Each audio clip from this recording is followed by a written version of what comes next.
event. I don't want to go to a network event and be hit on. Yeah, absolutely. I don't want you asking for my number because you want my number, not my Oh, business. I have Or maybe you had- want a bit of my business too. I don't know. What are we doing here? I don't want that. Yeah. I just And I think wanna we're go both and in take it out there. male-dominated industries. Yes. Whereas, like, we walk into a networking event and they just think we're just some hot dumb chicks. Hi, I'm Steph and welcome to the Girls Mean Business podcast where we talk all things business. Today, I've got Sarah Elkordi with me, the Rent Fairy. Thanks, Sarah, for joining me today. Thank you for having me. How are you? I'm well. I'm It's excited to be been- here. Well, I'm excited. This is our first episode. So I'm really excited to have you here with me and talk about your business, my business, a little bit of our experiences, what you're doing, what you're up to lately, and everything in between. Excellent. I can't wait. Okay, so I know you on a bit more of a personal level. So when I saw that billboard or that post up of your billboard, I freaked out for you. I was so excited for you. I know that you said to me before it was a huge dream of yours to have. Where'd the dream come from? It was a big dream, and to some people it might sound absolutely ridiculous that a dream is to put yourself on a billboard on a corner of a busy road.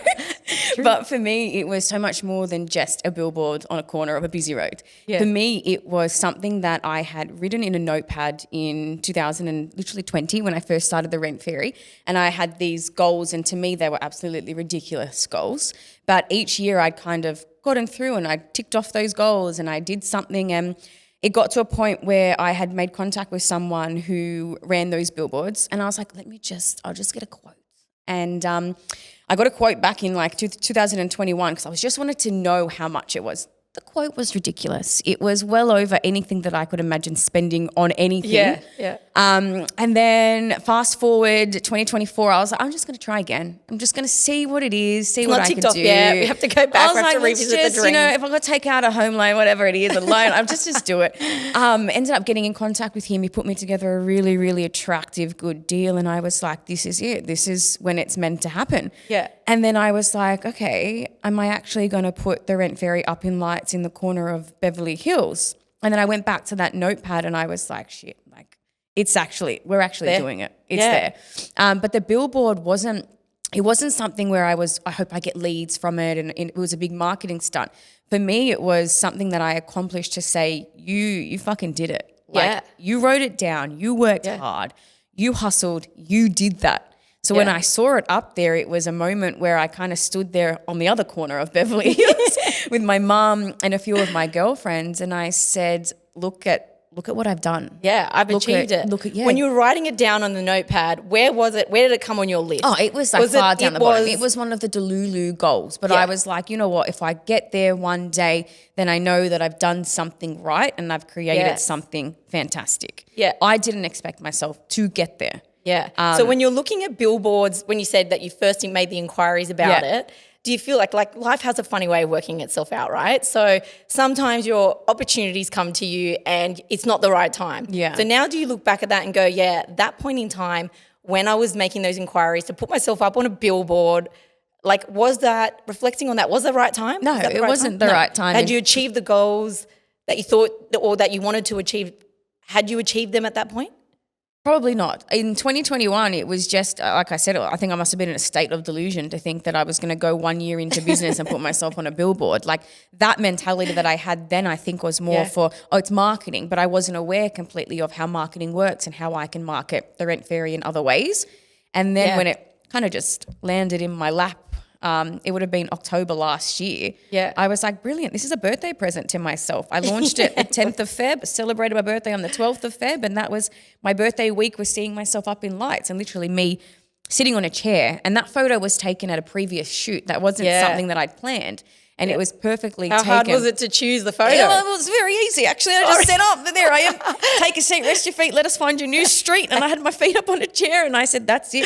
And then they did the graphics and it was done. And then it was up there for a week, and it was a very emotional week, I find, you know. Why? Because they were about to take it back down. Yeah, because I was waiting for the Sunday, for the midnight to take it off. But it was more of like a real situation where it's like single mum, come from nothing, built up a company, and now on a fucking billboard. Yeah. You're on a billboard. Like, So when it was up there, did you have people reaching out to you taking photos, Yeah, going, yeah. Like I actually felt went like a past, celebrity. I drove past to have a look at it because I knew it was there, and I'm like, I got it. You got to see it. So It's many just, people it's so, did. Yeah. And it was a moment where, because in business you can feel quite lonely. You like a lot of people are watching, like they're watching your Instagram stories, or they're watching your posts, and they're liking. But for people to actually go out of their way to drive past it, take a photo or take a video, and then send it to you, for me was massive, and that really opened my eyes up to okay.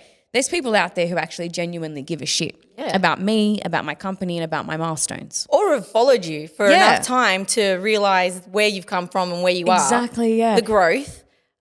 So when you look back at that list now, is there anything else left on it? Is there anything else that is like big enough?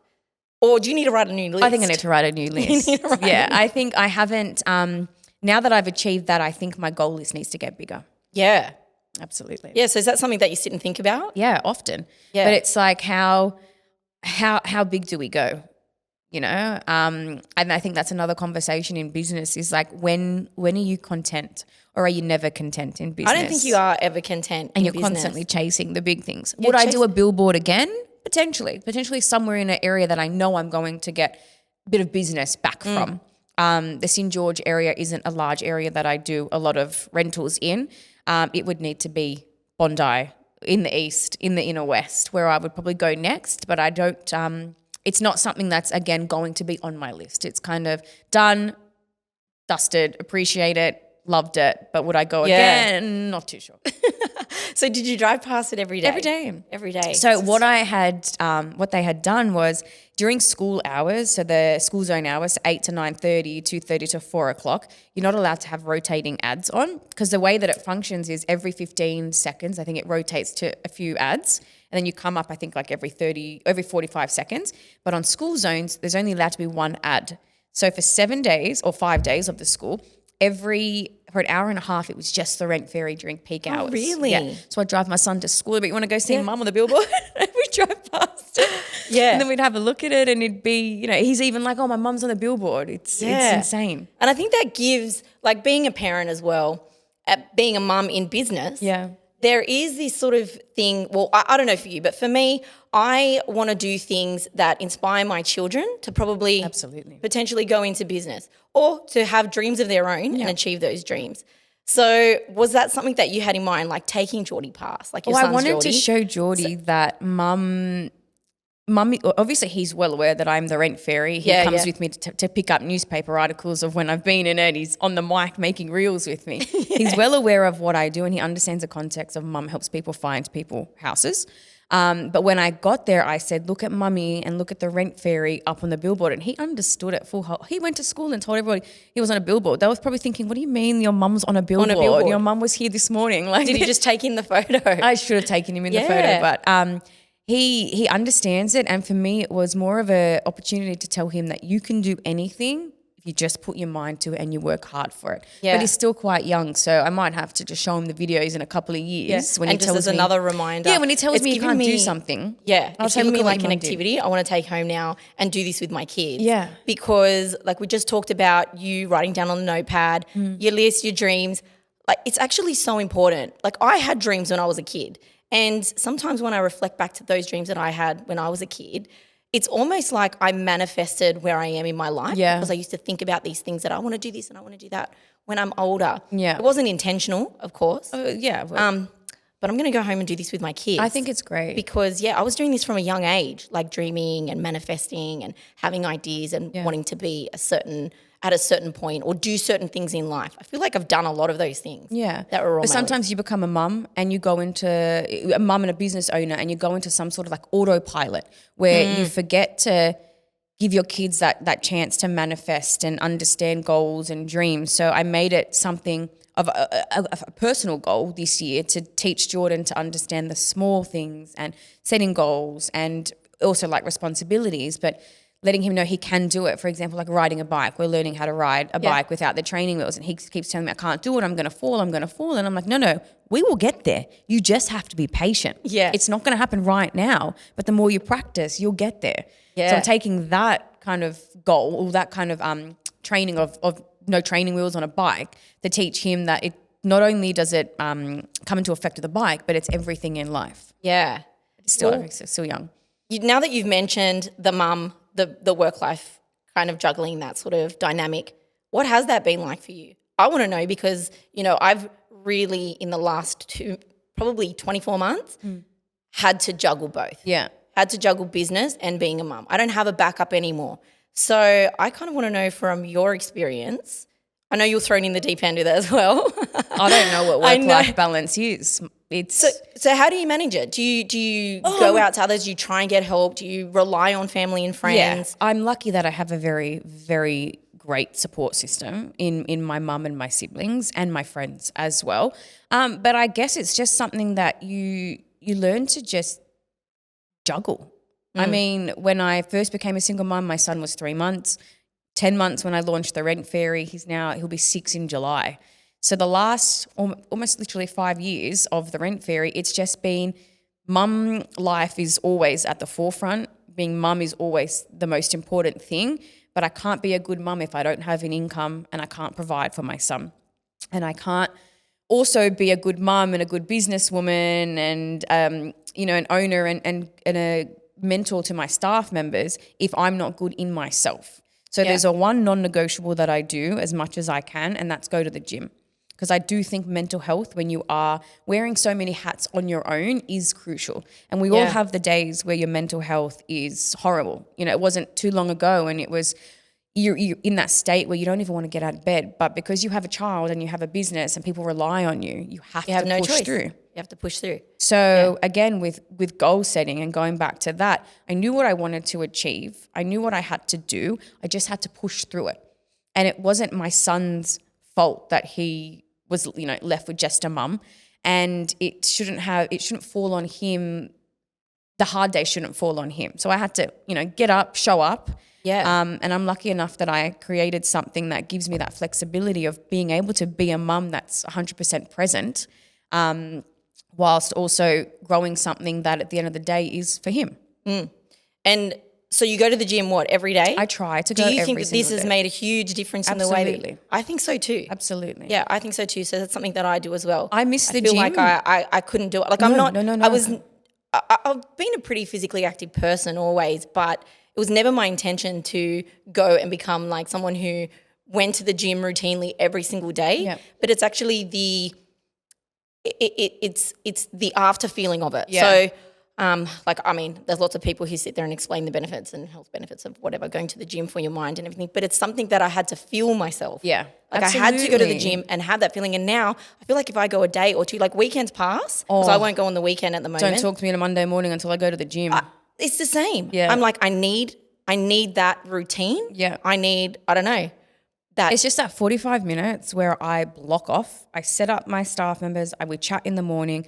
Jordan's gone to school. I know he's safe. And then I go to the gym. I don't have my phone on me. It's 45 minutes where it's like pump it out. Any anger, any sadness, anything that I'm feeling that I shouldn't be feeling or anything that I just want to release. I go to the gym and then I finish. I go home. I, freshen up and then I get straight into work. Yeah. If I don't go, it's like something in my day is off. is off. And I am so off. There was a point where I was not training for about 3 to 4 weeks because I was so busy. It's not an excuse. I should have gone, but my mental health all went down. Yeah. It went down. I was doing nothing for myself, and that 45 minutes is literally the only thing that I take for myself a day. So I was like in a state of anxiety, in a state of I want to sell the business, in a state of I can't do this anymore. I wasn't showing up as a mum 100%. I was probably putting 70% in and I had my mum step in and do the rest. And it really rocked me. And then I was like, what am I doing? And my mum's like, you haven't been to the gym in a while? And I was like, yeah, I know. Got straight back into it. Give me 4 days, I was back to myself. Yeah.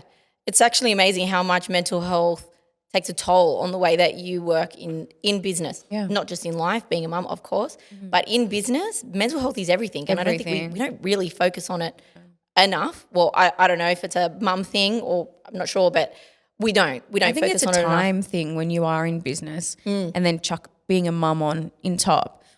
But I think it's being time poor or seeing it as not something that's important for your time because you're so restricted with time already that chuck in, focusing on your mental health and it's almost like bit of guilt comes in and says, oh, but I could be focusing on my child, or I could be putting back into my business instead of focusing on myself. Yes. So then you get stuck in that pattern, but then it ends up catching up with you later on anyway. When you have the conversation with yourself about your mental health, and you start putting it up against other things that are going on in your life, and you're like, well, this isn't a priority right now because this is more important. But if you did shift the focus, well, I find when I shift the focus to that, then I feel better within myself. Yep. Everything else is easier. Yes. It's just things happen more efficiently when that becomes my main focus. What else do you do for yourself with mental health? I go just the gym? The gym is probably top priority, but I try and switch off from work at about 7:00 and I try to not look at work. And then once I put my son to sleep, it's just that downtime, whether it's reading a book and reading a couple of pages just to switch off, or it is scrolling on my phone, or it is going to the sauna, or it's having a conversation with my mum about other things that aren't work. That ends up helping me. Or it's going to my sister's house or hanging out with my brother and my sister-in-law. There's just the small things that I find that just keep me in track, but also then again, eating well. When I'm binging, horrible. Forget it, yeah. Horrible. Yeah, because you don't feel good after you don't feel good. Also, the physical effects, I don't know about you, but I'm instant breakout. Yeah, so, no, I bloat. So then you look at yourself in the mirror and you're like, okay, I'm unhappy with these things, but you made the poor decisions, poor choices in the first place to get it. So yes, definitely eating well. That's another one. But I think another thing for me, I'm not sure why I'm sharing this. No, I'm curious to know what you do. So I do the same, like the gym and everything. But in the last couple of months, I wake up pretty early. But instead of waking up, I used to wake up at 5:30. I've done it for a little while now. Wake up at 5:30. And then I would start doing stuff that I didn't finish from the night before. Okay. So I would get up and I'd probably do a load of washing or fold clothes or sit and check all my emails. So I've stopped doing that for the last couple of months because, you start getting into a scroll hole and you see what other people are doing and you take something on. And one of those things that I took on is giving gratitude. Okay. And I wake up in the morning and I sit in my bed and I give gratitude in some way. So I've tried different things. At the moment, I'm trying prayer. Oh, good on you. So evolved, yeah. So I get up and I give gratitude for my day. So originally it started with because I'm not the most faithful of people, but I started by writing notes. So I got up and I started writing. You got like a little journal that you keep and you I had read this over? journal, and then so I started writing notes about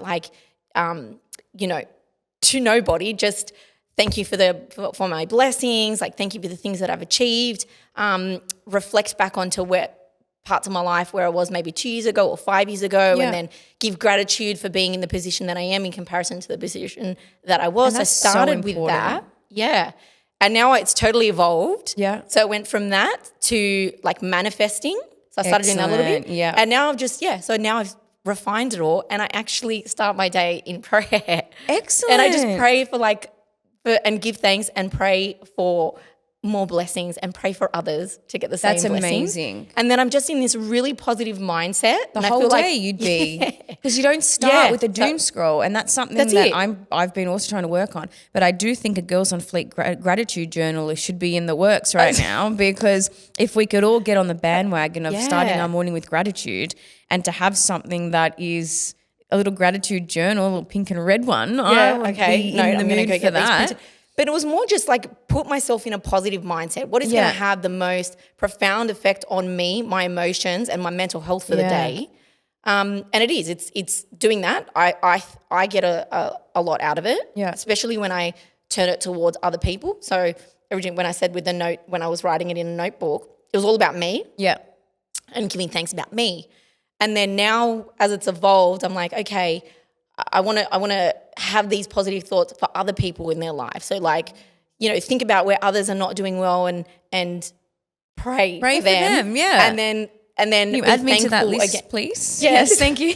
I'll add to my pray list. for me. Yeah, because I just feel like that puts me in a better place when I start my day. Absolutely. To think about other people in some way. And it's actually another thing that I have probably struggled with a lot over the last few years is keeping in contact with friends and family. I think a lot of the time I'll be like, oh, well, you know what, I'll call them back. And I never do. Yeah, that's me You just too. never do. You've probably seen how many times I've accidentally left you on red Yeah. And I don't mean it. Yeah, you don't mean it. It's just like, you know what, I'll get back to you. If we're just sitting here looking at my phone and this is in a space of 7 minutes. How many minutes? Look at it. It doesn't. That's it doesn't end. You need to clear that. This is like, it doesn't end. It's stressful. And then people are like, oh, I didn't hear from you. And it's like, probably because you, you're somewhere lost in these messages. Yeah. And I miss it. And then I sit down and by the time I go to respond to it, I don't want to talk to anyone. Yes. So. And you don't want to talk to anyone. You don't want to get going back and forward in messages. Do you find that? Yeah. Where you're just like, this message opens up 30. Yeah, yeah. It's like you've got a 10-minute window to have a chat and then no, you will not hear from me for 30 days. I'm going to respond to you once. And that's it.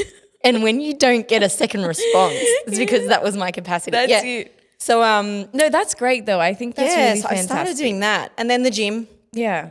And I feel like that's had like a positive impact on the way I approach my day. And then I think you eat pretty good too. Yeah, and eating. Yeah. Yeah. So those are probably the three main things. Yeah, but that's great. If you have any other tips on more things, because I'm really into this mindset at the moment where I'm like, how can I improve? But how can I be more efficient? I think the three things that you're doing are fantastic. The only other thing is that I have a bad habit of wake up in the morning, roll over, check, and then I see my screen and I see it's like emails have come through overnight and text messages from 2 a.m. and 6 a.m. apply for this, do this, and then I'm like, whoa. And then my mindset straight away is rush. We've got to get to work. Yeah. So what I've actually been seeing a great psychologist from Dot Clinic, and what I do now is I play affirmations or something in the background instead, and then I have a slow, calm morning, and then when I'm ready to start work, I will read those text messages. Yes. But reading them at 7 a.m. only puts me into fight mode and I'm anxiety. Like, oh, shoot, I got to do this and I got to do that, when I should be having a nice slow morning, get my son ready, have his breakfast, have my coffee, make his lunch, get him to school, then I'll look at it. Like there's no one sitting there with a gun over my head at 7 o'clock saying you have to work right now. Yeah. And that's, again, where I struggle with the work-life balance. Even if something comes in at 10 o'clock at night, now I'm like, no, I'm not even looking at it. Yeah. Right. So as you got busier, yeah, what process do you put in place? Like, do you find that as you get busier, you give more of yourself, or have you stopped doing that? I know that you're saying like you've put these little things in place where you're like, okay, I'm not going to read that message or I'm not going to respond to that email. But overall, as far as your business goes, your day is structured in a way where people want to contact you. Yeah. You're on call. Like, is there a process that you've put in place where you're like, no, I will...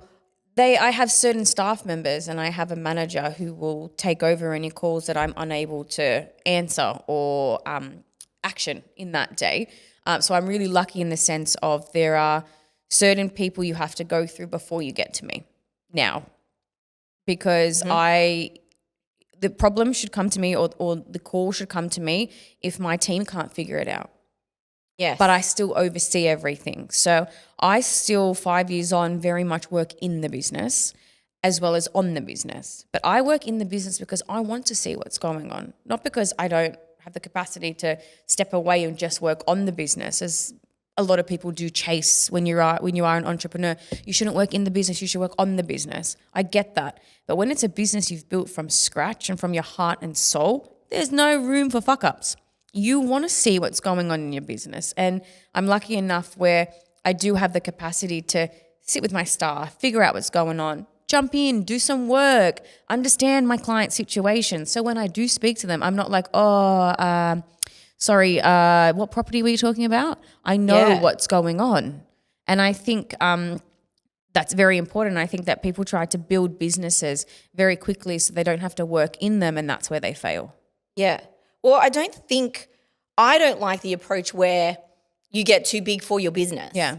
I don't like that. I'm the same. I want to be involved in my business. And people think the Rent Fairy, they think Sarah. Yeah. They're like, oh, I want to speak to Sarah. Especially when you're on a billboard. Yeah, like, hello. I want the redhead, which is no longer red anymore, but they want to speak to Sarah. Redhead. Yeah. Yeah. And a lot of it is, hey, can we please speak to Sarah? But what I also do with my clients is I let them understand that I am very much still here, but you have your own designated client service officer. They're just as good as me. Their name's not Sarah, but they're just as good as me. They're trained by me and they know everything that's going on about you.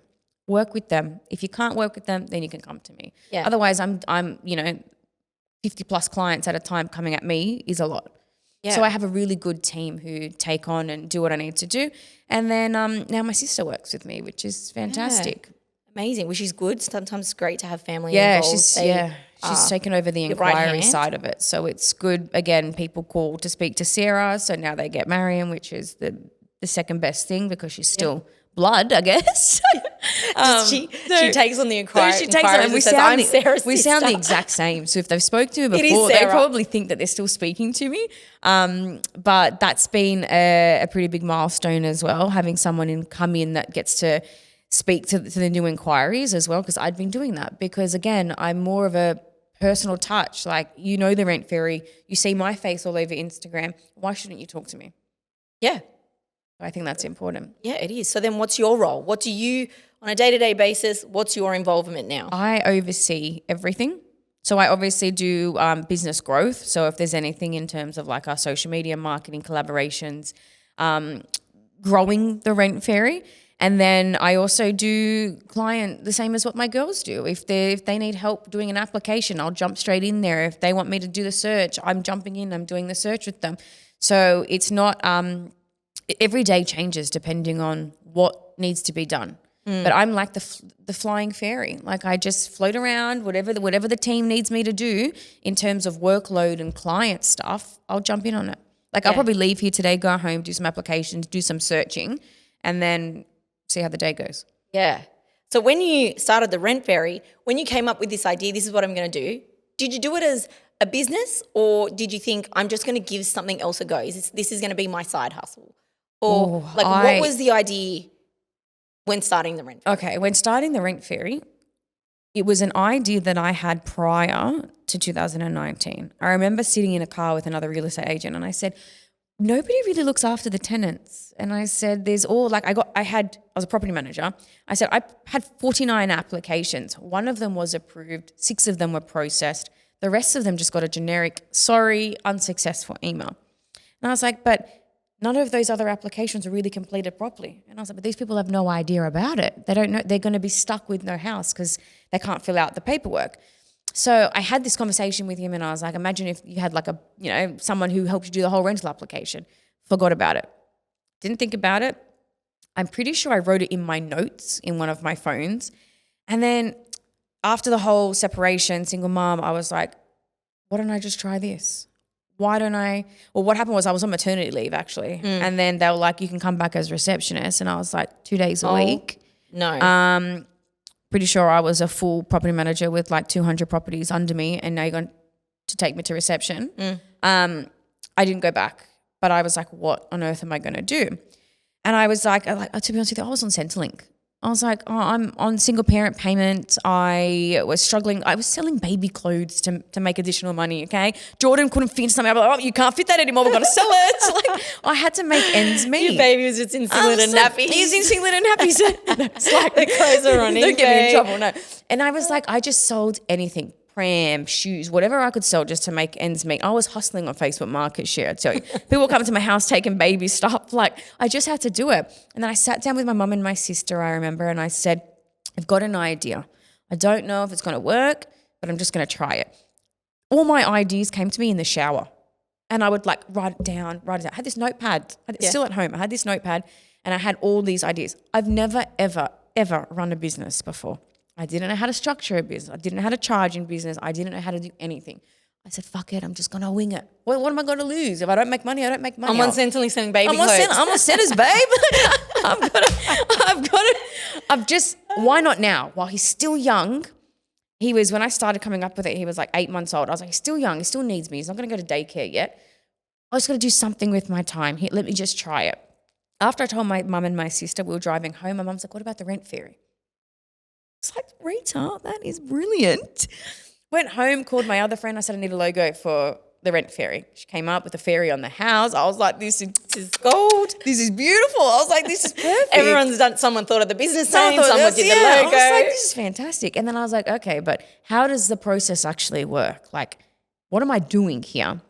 And then I would sit down and I called it like my business blueprint where I would say, okay, inquiry comes in, this is what I can do for them, created my packages, and then created the process of it. Obviously, that process has changed over the last 5 years. It's obviously seamless now, but at the start, I don't know what I was doing. I didn't know what Google Sheets was. I didn't know what Google Drive, like it was all just like, what am I doing here? And then literally I started it, and then it was just chopping and chipping and changing. And then I did all of it by myself though. So I used to work, when I started getting business was I did a collab with a girl named Abby Chatfield.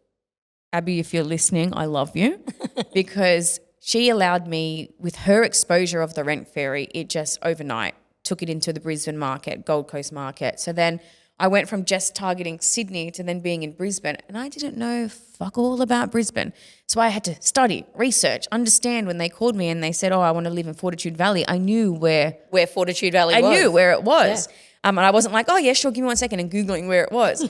And then I got into that market and I was like, oh shit, like this is a lot. And then it just came pouring in. And then I was still working alone. So I'd have Jordan the whole day. I'd be working the whole day. Luckily, I had my mum home most days. And then I would put him to sleep, go to work, and then work till like 3 o'clock in the morning. Get up, 7 o'clock, do it all over again. And then I was like, okay, I really need to hire someone now. And then I hired one person, and then now I've got quite a big team. Yeah. Which is just amazing to go from that to grow and do it all on your own and do the hard yards. It's not easy. No, it wasn't. A lot of people are like, like they're happy. It's almost like once you start achieving things, people then see it then once you've achieved it. So they're like, look how lucky she is. Yes, lucky. I hate that word. Yeah. Which there is, I believe in luck. I think there is an element of luck because the luck is in the opportunity. So every time you receive that opportunity and take it, you're creating luck. So what you create. I kind of think of luck in a roundabout way. I believe that it is real, but I also think you create it from the opportunity. Yeah, absolutely. I agree on that. I hate when people are like, you're so lucky you've got, your own company, and it's like if you I built it. I was up till 3 a.m. Yeah, if you had a baby, crying. Go and have a chat with my mum and ask her. She used to come downstairs and be like, are you still working? You need to go to sleep. I used to work from the dining room table. Like you've probably seen, I made a TikTok where it's how it started, and it was Jordan on my lap and I had to buy him a fake laptop because he wanted mine. I spent my last $3,000. Actually, I didn't even have money. I had $3,000 in savings. I spent that on a laptop. Before that, I was using my sister's. So I'd be like, hey, can I borrow your laptop this week? And she's like, I don't need it for work. And I'm like, thank you. And I'd borrow her laptop. Wow. I still have that same laptop today. I have like an emotional. You haven't gotten a new one? I have an emotional attachment to it. No, it's only 4.5 years old. My laptop is so old that it won't allow me to do software updates. So, and I'm still using it. It's not that I don't want to get a new laptop. I want to get a new laptop, but I'm so tech incompetent. Okay, yeah. See, I'm pretty good, but I've just got an emotional I can't let go of it because I don't know how to use a new one. I just don't want to set it all up again. And then it's like that one for me is like it was a risk back then. It was like, am I going to spend $3,000 on something for my child, or am I going to get a laptop? And I was like, I'm going to get a laptop. Yeah. And it paid off, but it paid off on consistency. And even on the times where some days I'd be like, what am I doing? What am I like? At the start, I was charging peanuts. Like I was working for free as well. Like just anything to get the Rent Fairy out there. And then people are like, she's so successful. She's so lucky. To me, it's not luck. To me, it's like I had goals. Yeah. I had no one backing me. I had nothing, literally, support from family, but it was like I just had to get out there and do it. And I took a big risk. And I took that risk and I was like, I'm just going to go with it. You won't actually believe that the day before I signed that collab with Abby Chatfield, and it kind of gave me a bit of leverage and took the Rent Fairy to another level, I actually went to work at Volkswagen. My brother was working at Volkswagen in Chullora, and I was so stressed that the Rent Fairy wasn't doing anything that I went and started a receptionist role at Volkswagen because I was so worried that it wasn't gonna And then the next day it was like boom. That's unbelievable. And I was like, sorry, I can't come to work today. I'm very busy. Yeah, it's crazy.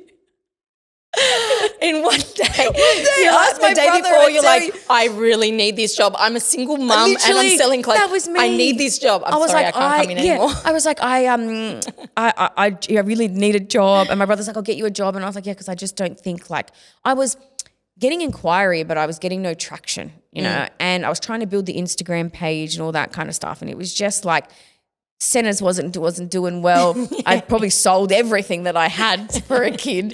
And then I was like, okay, I'm just going to go and do some work. So I put him into childcare.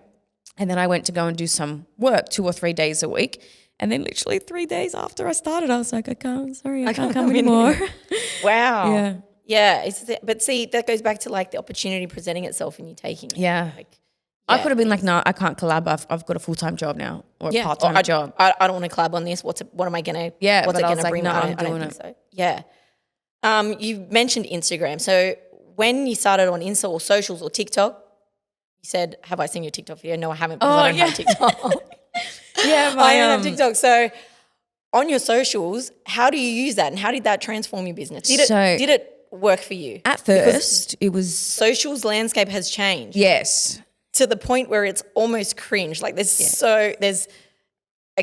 let you talk on this because I could add a lot. If you scroll to the bottom of my Instagram, you will get the ick because it is like So you kept it there. I kept it there because it's you got to see the flow of how good I got. And everybody asks me, who does your Instagram? Moi. I do the Instagram. Some days I sit there and I'm like, what am I doing? What am I going to post today? I just kind of wing it. Yeah. And now I'm trying to get more of the lighthearted, relatable content to people because I've done the educational. People are aware of what I do. It gets boring to be like, oh, take a seat, rest your feet and let us find your new street. This is what we do for you. So just more of the like, hopefully I can get more into the behind the scenes of, you know, how my day is, what we do, those kind of things. But I think at the beginning of it, it wasn't until I actually uploaded a video of me, hey, I'm Sarah, I'm the Rent Fairy, and I started talking on my page that I gained traction with followers. Yeah. So what are your thoughts on educational opposed to engaging creative content? I think there has to be a balance between them both. I think a page that is just educational becomes quite boring and bland unless it's something that people are just like so interested in. But even me, I don't even have a topic where I would be like, oh, I just need educational on that. You want to see, especially when you're trying to grow a business or a brand, you want to see their people for who they are. And if that's humorous or that might even be serious, you kind of just want to see a bit of it in an everyday real side of things, not just the sit down serious, throw facts at me kind of way. Yes. So I'm in this dilemma at the moment because it's taken me ages to accept that I have to be more present on socials. And I've changed my mindset about it. So I look at my socials as my storefront. Yeah, exactly right. So to speak. So, you know, I'm a broker, don't have a storefront, but I think that's the best. But that's exactly what it is though. But I also have the struggle because I'm like, I can't sit here and give educational videos one after the other because it doesn't reflect who I am as a person. Like my biggest sales strategy is that like the service that I'm going to provide. Yeah, but like that's where you would go on that. The person that I am, you know? So, and then I because when you're industry related, all your ads keep coming up against your industry. And it's because I'm seeing so much of it now. I'm like, oh my gosh, I can't do the same as them. I need something different. So you can do it and you will do something. I have to. I am doing it. But and I find if you do it where it's like, even if you throw one piece of like really good information to them, it gets you enough traction. Like I did a video and it was like what not to do when applying for a rental property. And it was just some B-roll behind and some words on top and that got good traction. And then I did one, I did yesterday where it was lighthearted and it was like, you talk so well on camera. And then I cut and I showed how bad I was on camera, and a bit of circus music in the background. And I did that and that got a lot of traction. And a lot of people DM'd me saying, this is hilarious. And then that is engaging where people who are watching it feel like they know me. And it's not like I'm this big scary rent fairy that's just business. It's like I'm a human too. I'm not perfect as much as my videos look like I can put, 15 words together straight with 6 cameras in my face. I'm not. and this is like the lighthearted, funnier side of the rent And do fairy. you think it's 100% required? But Yeah. do you think it's had an effect on your business growth? Absolutely.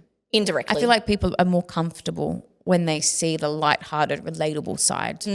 Where do the majority of your leads come from? Are they coming from your socials or are they coming from, It's socials. Yeah.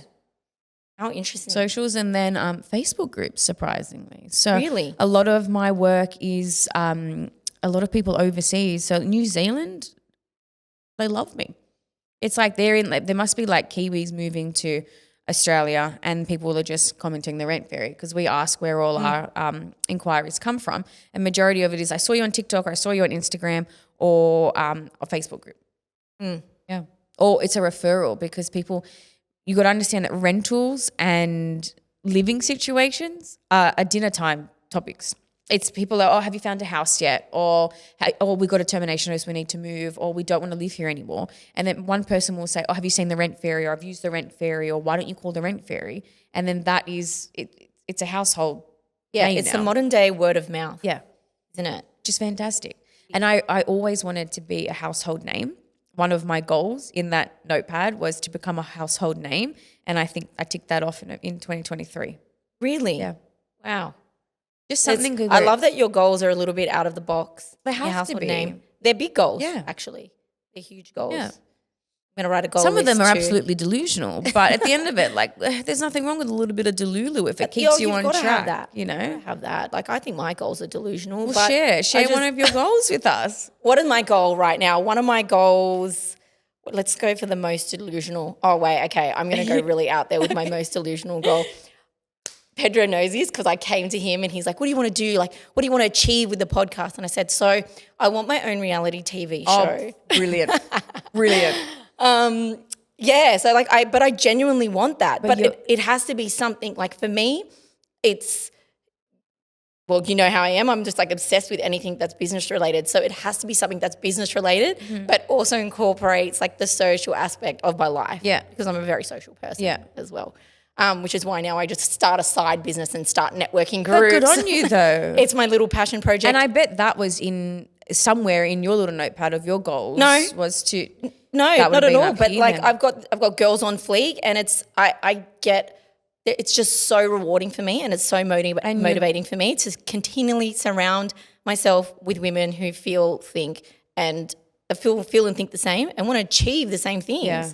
So you've created something fantastic, Yeah, and it's especially for me, amazing. who's someone who I hate to network. Like I struggle with networking. Like I should be out there networking, speaking with agents and everything like that. But for me, it's like I struggle to hold conversation. Like I'm not a big networker. But I'm do. not. But when I went to the Girls on Fleek event, which was fantastic, it was nice to speak to people who are very like-minded, who had the same kind of, if it wasn't a goal, it was just this, we were on the same path, you know, and had the same issues and everybody could talk about it. And the way you ran that was absolutely fantastic. Yeah. Yeah, I'm definitely going to keep going with it because I love it. But for me, it has to have more value than just networking. Yeah. Because I'm a little bit the same with it started from not enjoying networking experiences, right? So I was like, okay, well, I don't enjoy going to networking events, or I don't enjoy being part of networking groups. So what would I change? Do you find? And then I was like, well, I'm going to change it. I'm going to do it differently. With just the females? Well, I did it because, you know a little bit of my backstory. So Yeah. I separated and divorced, and I just wanted to be in this safe space almost. But I'm like, I want to take that out of it. I don't want to go to a network event. I don't want to go to a network event and be hit on. Yeah, absolutely. I don't want you asking for my number because you want my number, not my business. I have Or maybe you had- want a bit of my business too. I don't know. What are we doing here? I don't want that. Yeah. And I think wanna we're go both and in take it out of that. male-dominated industries. Yes. Whereas, like, we walk into a networking event and they just think we're just some hot, dumb chicks. Yes. And it's like not until they actually conversate and understand that, no, actually, I have a company, you have a company. We are like, you know, Yeah, I'm here to run a business and build a business. I like wearing nice clothes. It's a different level of respect. I'm not here to pick up you. I'm not here to mingle with you. I'm here for business. Like, I'm here to see how you can help my business, not how, you know, hot you are or hot I Yes. am, or mingle with people. Yeah, and I found a lot of that. Like even now, Yeah. you have to. It's a fine line. Like I'll go and meet with someone. I've tried to stop doing. I have actually not tried. I actually have stopped doing this. Is going and meeting and having coffee. Yeah, I don't with do other that. people in business because it. You know what? 9 times out of 10, it was somewhere where I thought it was going. It wasn't going there. Yeah. It was going somewhere very else. That's just Yeah. the truth of it. Yeah. So to take it back and just be like female only networking, I have no problem. I still network and go to networking events that, have both male and female, but I am a lot more picky about what I do with that. Sucks to be that attractive. Sucks. It sucks to be you. Hot, attractive, successful businesswoman. I don't know. who Maybe gets they're hit on just unhappy at networking home. And they're like, she's female. She'll do. Oh, God. I don't know. But it's definitely, that's the direction I was taking it. I was like, I just want to go, have clear intent, have amazing conversations. And you've created with other something women. amazing. Yeah. And it's also opened my world up to so many other possibilities. Like I don't know where it's going to take me. And it'll only get bigger. Yeah. I mean, it'll only, and I remember when we were doing daycare pickup and you were talking about it and I was like, do it, just do it. And it's amazing. And you should be really proud of yourself as well. Yeah, I think so. Yeah, I definitely am. I think, if it made me money. I'm proud of you. Yeah, Thanks. of course, if it made you It'd be money, but amazing. that's where it's like you can grow it to different avenues where you can get some sort of an income from that if you wanted to, or you could do, memberships of something or direct access mentoring or that kind of stuff from it, because I think the way that your brain works and how you are in business is amazing. And if you could teach that, mate, that's another income. Yeah, I mean, I can't even sit and do homework with my kids at the I moment. So struggle the too. teaching part I might have to take out of or leave to someone But because you else. I might enjoy build it, I think you'd be able to. Who enjoys doing homework? Not me. I just started that last week. And I'm like, bad for my sit down kids. and spell the. I'm really not enjoying it. Well, he's in kindy. So Kindy, but they put a lot of pressure in kindy. It's like 3 days and I have to do this whole booklet of homework and chuck soccer training, swimming lessons, martial arts and dinner time, bath time, business, mum. I'm like. Yeah. I've got my daughter, so I've never, in any of my boys, I've never been in like WhatsApp groups or anything. Maybe I just wasn't invited. I don't know if they were created. Hot mum, not allowed. Not allowed. She's not allowed in our group. Too hot for that one. So I'm in my very first WhatsApp mums group. Okay. For my 4th child. Okay. So 3 have gone through schooling. Oh, For darling. Celine. And I am, it's my Bible at the moment because I'm one of those, I'm not the greatest of mums. I don't read emails. I don't, like when it comes to the schooling stuff, I'm like, that is on the bottom of how bad is it? But it is. It's like, I'll get to that at night. Yes. I'll come back to that. I had to go buy Sometimes I an miss acrylic stuff. calendar because I was like, what day is this? I was like, sports day, library, book. And I was like, this is too much. I was like, well, and I had it in my notes, but then I would forget to look at it on my notes. And I was like, this is too much. It's a new job. I have my own It's a new separate job. calendar for school. I have to remind myself this is sports uniform, this is library bag, homework due here, sign the permission slip here. I was like, oh, this is like. It's too much. Well, I'm telling you, get yourself a mum's WhatsApp group. I don't speak to any of the mums at school because I'm not a networker I'm doll. telling you, it's not about that. You have to think it in a business mindset. Okay. You're delegating, right? So these women, they're all over it. They're all over it. They tell you what you need, when you need it, how. Should send Jordan to They give you Celine's things school. that are happening in advance. Wow. And you have access. You can go and, find all the You've information got a few yourself. PAs in that group, don't It you? is amazing. These women are so on top of what is happening in the school. I can't believe I left it to my 4th child to be a part. Well, to better be honest, late I than never knew never. that they did this. One of the mums came up to me. She was like, oh, aren't you in the WhatsApp group? I was like, there's a WhatsApp group? She's like, oh, yeah, here, I'll add you to it. She's added it to me. It's changed my life. I get up in the morning and I'm like, oh, Celine, you've got this on today. You've got that on today. Like as if I knew. That's mum's group I need to be in. You need to get the WhatsApp group I going. don't think there's anything like that. The mums at my school don't mingle. I don't think like one mum has ever said hi to me. Just, I don't know, get involved in the P&C or something because Do you think I have time? I don't think you have No, to- I need a You've got PA, to- not a PNC. Okay. I don't have And you've got to be careful with the P&C, right? No, Because the it's too much P&C, responsibility. they need recruits. Yeah, no. Right? So you enter the P&C meeting, you leave out with a list of jobs. No, you walk out with I don't. I need someone to take over my jobs. No, I don't need any more to my list, and I'll be flying out of here. I won't be able to I handle know. it. It's changed my life. But that's it's a fantastic WhatsApp group. It's great. They're all over it. So good.